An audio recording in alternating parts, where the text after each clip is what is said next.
Well, to help us unpack today's announcement further, let's bring in Justin Bassi, Executive Director of the Australian Strategic Policy Institute. Justin, thanks for your time. Is this the deal you expected? Thanks, Andrew. It's a pleasure to be with you. It's a historic deal. Really, it's Australia confirming its commitment to what I believe is the most significant defence and strategic initiative in a generation, and arguably since we formed our alliance with the US. It's the three partner countries coming together and declaring an alignment across both national and international efforts, across defence, technology, skills and industry, because they all agree that the strategic circumstances demand it. I think key to today's announcement was clarity around what was going to happen between now and when the first AUKUS submarine was in operation. And the phased approach would appear very sensible, from increased visits to embedding personnel to the purchase of Virginia-class submarines, and then finally the AUKUS submarine. So I think Australians should look at this arrangement as not just a transaction under which we receive submarines, but as a true trilateral partnership that adds to deterrence and adds to our security. So, you know, to get to the nub of it, to prevent an attack on mainland Australia from China if strategic circumstances deteriorate, does it do that? Well, I think an arrangement, a defence arrangement like AUKUS, is about helping with effective deterrence. It's about ensuring that we avoid war, but also ensuring that should deterrence fail, that we're prepared for conflict.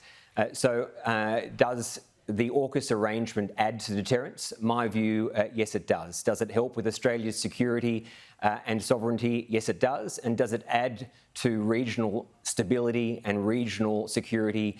Yes, it does. And this happens even as the Albanese government boasts about re-establishing ties with China. So how do they work? How can they work in unison? Well, the government does deserve credit for its two-track approach of lowering the rhetoric, but not changing any national security or defence policies, and of course today adding to them. The question will be, can that two-track approach be feasible in the long term? And if it can, then very good. But the key is that these policy decisions are not changed. And the AUKUS arrangement adds to the deterrence that we need to avoid conflict in the future. So the Australian government is able to engage with the Chinese government on a range of issues, is able to reassure the region that it is not Australia looking to add to regional proliferation or military build-up, but we are responding to the strategic circumstances that exist. We are responding to China's massive military build-up, remembering, of course, that we are doing so transparently. Meanwhile, China has around 12 nuclear-powered submarines, half of which are nuclear-armed. So this is not a provocation. This is actually responding to the circumstances that exist. And if it can be done with deft diplomacy, then all the better. Can you see any holes or risks to this deal? Oh, there are multiple risks across workforce, timelines, obviously costs. But if I can address the issue of cost, which of course has dominated today's discussion, I think we have seen that notwithstanding the cost is eye-watering, that we have seen the long-term cost of underinvesting in defence. We have a war in Europe at the moment, Russia's invasion of Ukraine, which is in part due to the underinvestment by European countries in their defence, obviously in combination with other issues such as European reliance on Russian gas. But underinvestment in defence has proven to cause a lack of deterrence.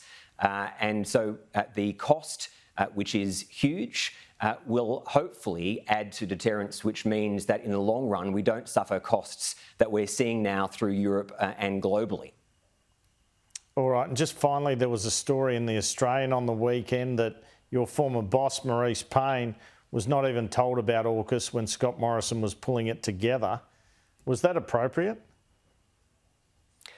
I think perhaps the level of appropriateness should be left with the Prime Minister, the former Prime Minister and former Foreign Minister. I'm not sure, Andrew, that those reports were correct. My understanding and memory, having been there at the time, is that the Foreign Minister was aware, but that really should be answered by the former Prime Minister and former Foreign Minister. I think the suggestion in the story was there were concerns about leaks from diplomats. Does that ring any bells with you or make any sense? I think the Australian system did an unbelievably fantastic job of holding what was very, very sensitive discussions, along with their US and UK counterparts. I am of the view that if the discussions had leaked early, that in all likelihood it would have put the actual arrangement at risk.